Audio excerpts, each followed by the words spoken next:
So Professor Hart, tell me what your favorite book on politics is, or what are you reading now? You know, I think the book about politics that still to me is the most moving book I've ever read is Profiles in Courage by John Kennedy, Okay. who basically wrote a book about people in politics who had made very difficult decisions that in many cases cost them their jobs, but they took the principled route and made change in the country. And each year they still give Profiles in Courage awards at the Kennedy Library in Boston to people who stood up for something and stayed with it. So I think Profiles in Courage is my favorite political book. Wow, okay, great answer.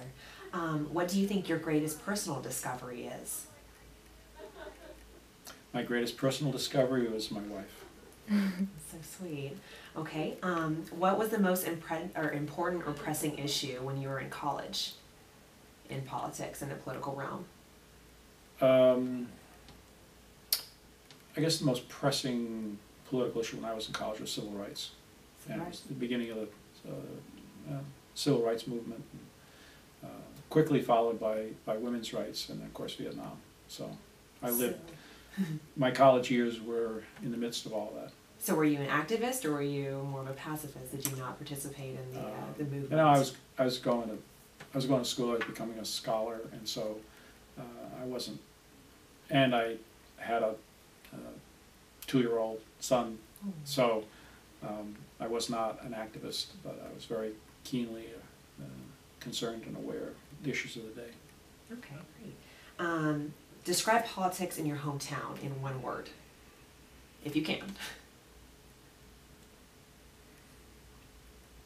History.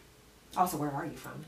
I'm from Fall River, Massachusetts. Okay. Oh, good answer. And the people, it's a city of hills, and the people who lived at the top of the hill had the greatest amount of money, and those were the descendants of people from England. And the people in the middle of the hill that were middle class were people who were basically French and Irish. The people at the bottom of the hill were people who were Portuguese, and they were the new immigrants that came over to work in the fishing industry. Oh, wow. And so you kind of knew where you were by where you lived on the hill. That's kind of neat, though, kind of a caste system, but Well, modern day. Yeah.